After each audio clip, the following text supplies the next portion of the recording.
Time now for the international newspapers. Elena's is with us here on set. Greece in many of the papers today.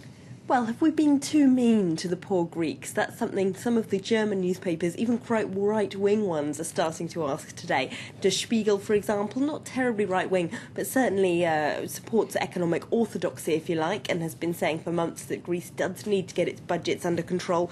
Today they say that Europe no longer has any faith that the measures being put into place in Greece can help the situation in any way. No one believes in them anymore, not even the economists who designed them, because in order to help boost Greece's economy, you've got to create some growth from somewhere. And if people are living on €586 of minimum wage a month, as we saw in the French papers earlier, they're not going to buy anything, are they? So you just can't create any growth. You can't create anything financially. And they say that Angela Merkel is careering blindly off down the wrong path just because that's the way that economic orthodoxy would have pointed her. It's time now, they say, and they're not the only ones in the German press, to stop, to change direction and realise that this just is not working.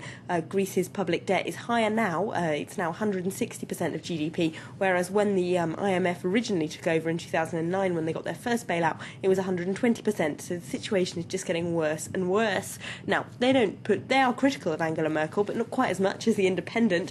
Look at their cartoon. They've kind of used the Goya classic painting of Saturn eating his baby, and they have Angela Merkel eating a Greek baby.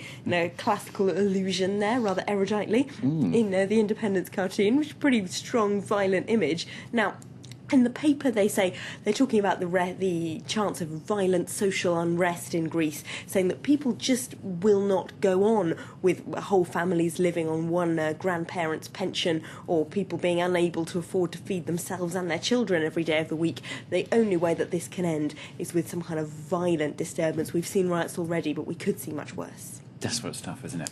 Now, we've also had those bomb attacks, of course, on Israeli embassies in Georgia and India yesterday, blamed on Iran. What's the press reaction been, though? Well, The Guardian says that whether this was Iran or not, it could still be the spark that sets the tinderbox of the Middle East off into a massive conflagration. Of course, that's because the tone has been raised so much between Israel and Iran already. But in recent months, Iran wants revenge. They say they're fairly convinced that it was Iran behind these car bombs because it wants revenge for what they say is a series of killings where its nuclear scientists have been being picked off by the Israeli intelligence services, according to Iran at least.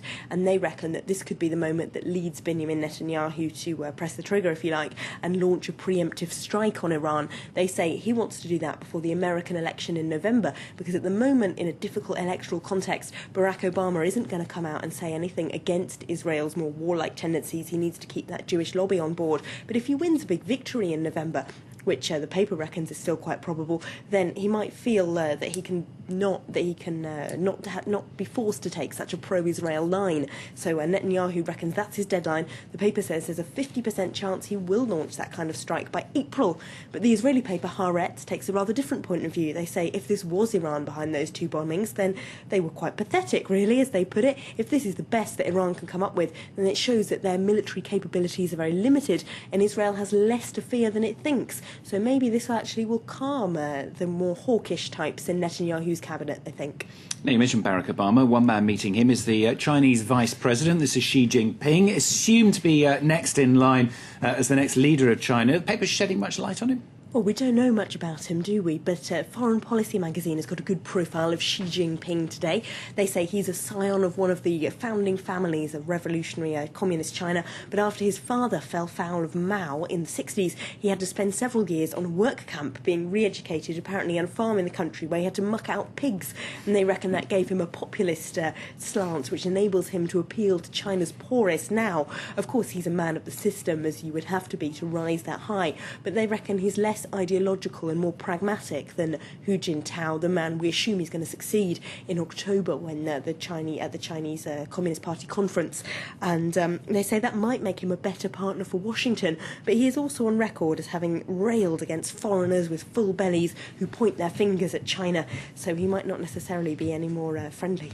Quick story about newspapers behaving badly themselves. Yeah, or indeed defending their own bad behaviour in quite strong terms. This is in Britain, of course, where 5 journalists, very senior journalists on The Sun, were arrested at the weekend in an investigation into police corruption, essentially, whether they bribed policemen in exchange for information.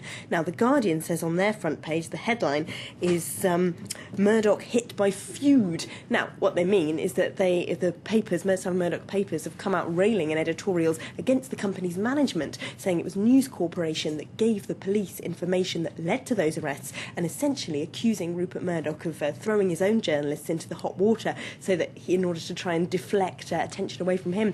That's after a very strongly worded editorial in The Sun, which said that after this witch hunt, as the editor put it, Britain's press freedom standards are worse than some ex-Soviet states, which might be taking it a little far.